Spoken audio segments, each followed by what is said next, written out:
have seen on our social media platform that Ross Branch and his Hero is here in South Africa. This is his practice bike.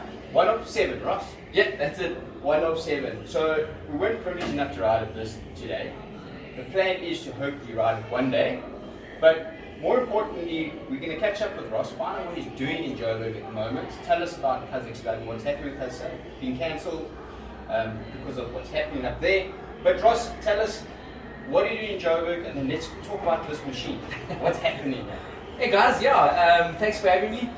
Really good to be here. Unfortunately, I'm here for the wrong reasons. You know, I injured myself at Dakar and then at Abu Dhabi, so we got a bit of a break because Kazakhstan's been cancelled because of the war.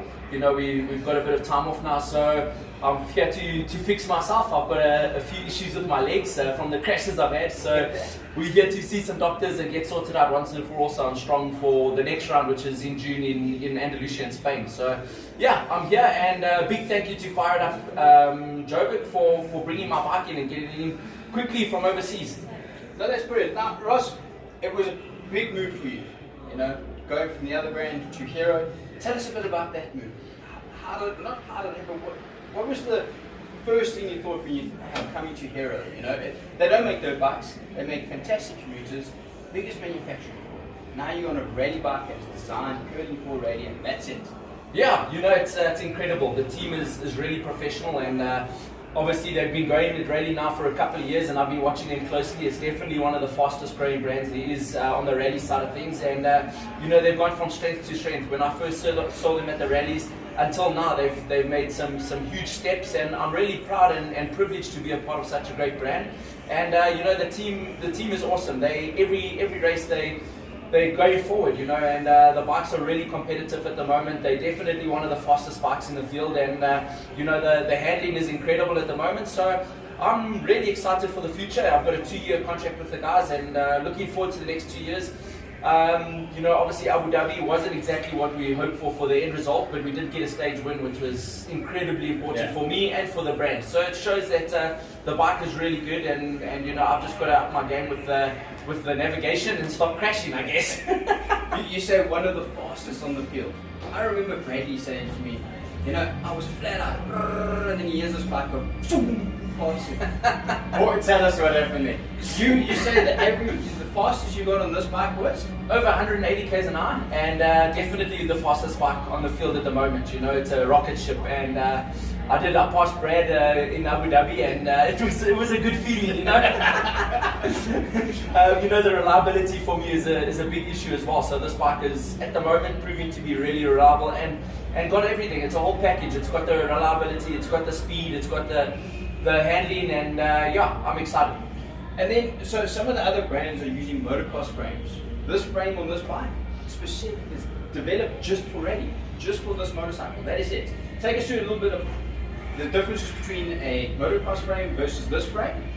We were chatting upstairs about how you can feel the difference. Just a little quick insight on this specific frame versus a motocross frame. No brands, but a motocross frame. Yeah, for sure. You know, the biggest thing for me is obviously the high-speed stability. At rally racing, you're doing so many kilometers and so many hours a day at high speeds, which is really important to have a good stability at high speed. And this, with the frame design as it is, and obviously the length of the travel is important. And when you're doing high speeds, it's super stable, and over 160 k's an hour, you can still take your hand off the handlebar and grab your camel pack, you know. So that's really important. With the motocross frame, it's obviously the handling at low speed and the tighter rallies, it's much better with the handling, but rally racing is about high speed, and this has extremely good performance at high speed, and that's one of the biggest differences that I found coming from a motocross frame to basically specifically just made for rally.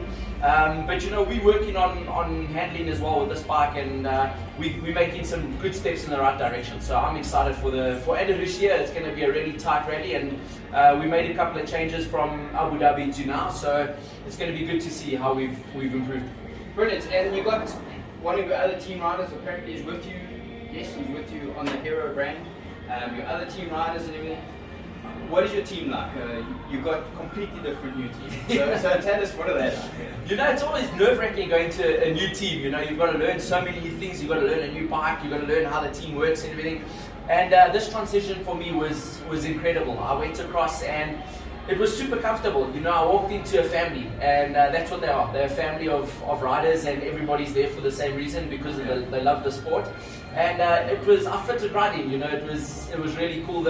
I do have some really good teammates, and Joaquim Rodriguez, who is a past Supercross star as well, living in America. You know, he's got so many stories and so much professional outlook on the rally life, and he's been with Hero for many years, from the beginning actually. So I've got a lot of inside information from him, and I like working with the guys. I think the team as a whole is a really good connection, and we have a lot of fun. You get to the racing, and it's also about the fun. You know, obviously the results are important to the team, but it's all about the vibe, and when you're having fun, you're going fast. So that's the most important. That's one of the things that we've always said. You've got to have fun in your motor. That's why we ride bikes. You know? For sure. If you're having fun and you're still racing, that's it. So hopefully we'll be able to get to test this bike in the next couple of months before you go over. So we'll keep in contact about that. And Ross, you're going to go sort yourself out. We hope you're going to be sharp and ready for the next one. We want to see this on podium again for a stage. So we wish you all the best, and thanks for taking the time out. And Fired Up, thanks for hosting us this morning. Thank you very much. Thank you guys, and thanks for having me. Cool, man. All right, Ross, we had a quick little chat. Take us through the buttons. So this is the what? The forward button and the roll button. Yeah, forward roll. This is Nitro's number 1. Yeah. This is Nitro's number 3. You push that and then you go super fast. And this one, I haven't touched it yet, because apparently you go extremely fast with that one. So okay. I'll leave that one alone. And then these buttons are, yeah, I'll let you know when I find out what they do. And those ones somewhere along the line that makes this thing work. Yeah, this is all our navigation equipment. Normally we do have, up here we've got the cap heading and the odometer. So basically this is how you ride rallies. And these buttons over here, a lot of people think that the road book turns by itself, but it doesn't. There's a little toggle switch here for your finger. Obviously to move forward, if you get lost you need to come back, which we don't like doing, but you just reverse it. These ones are just to adjust your odometer to your kilometers, so you can change. If you get to a turn and you're a little bit out, you can adjust it. And this is the spare one. In case this one gives hassles, you've got a backup over here, and this one will do the same thing, just readjust it. Okay, brilliant. So that's your cockpit for how many hours a day on average? A lot. Okay, Ross, so here's our gas tanks. Tell us exactly who, what, where. I mean, it's quite self-explanatory. I'm sure that's 5 liters, 10 liters, etc. But there must be a way to control it all. We've got a 33-liter tank, so we've got 2 tanks in the front, 1 tank at the back. As you can see, the numbers are here for a specific reason. The team gives you information at each fuel stop how much fuel to put in. So for the riders, it's obviously easier to just look at the number, because us riders are not the cleverest guys in the paddock. But then you control it over here. We've got a front tank and a rear tank, which is easy, just the flip of a switch with your thumb. Whatever, some guys like to drain the rear tank first, so the weight of the motorcycle is at the front, which I do, and some other guys would like to drain the front first and keep the fuel in the rear, especially in the dune section. They like to do that. We've got basically a mapping switch over here, 1 and 2. We normally ride with 1, but when it comes to races like Andalusia, we'll ride with number 2s, just so it's not aggressive off the bottom of the bat. And yeah, that's about it. We've got a stabilizer. Some riders ride with it open on the fast stages. I ride with it closed all the time. I just prefer the feeling of the bike. And yeah, that's basically what we have throughout the rally. A lot of enduro bikes, you always see this little pouch over here. What exactly is it for on the rally scene? So what we do is we get a time card every morning. It's really important. They'll give it to you with your start time from the liaison and your start time from the start of the race.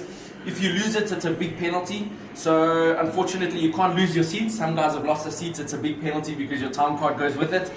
When you get to a CP, which is a control point, they'll just stamp it. That's why there's a little cutout thing over here from the plastic. They'll stamp it, and that's just a control to make sure that you've gone through all the checkpoints in the right direction and obviously in the right order.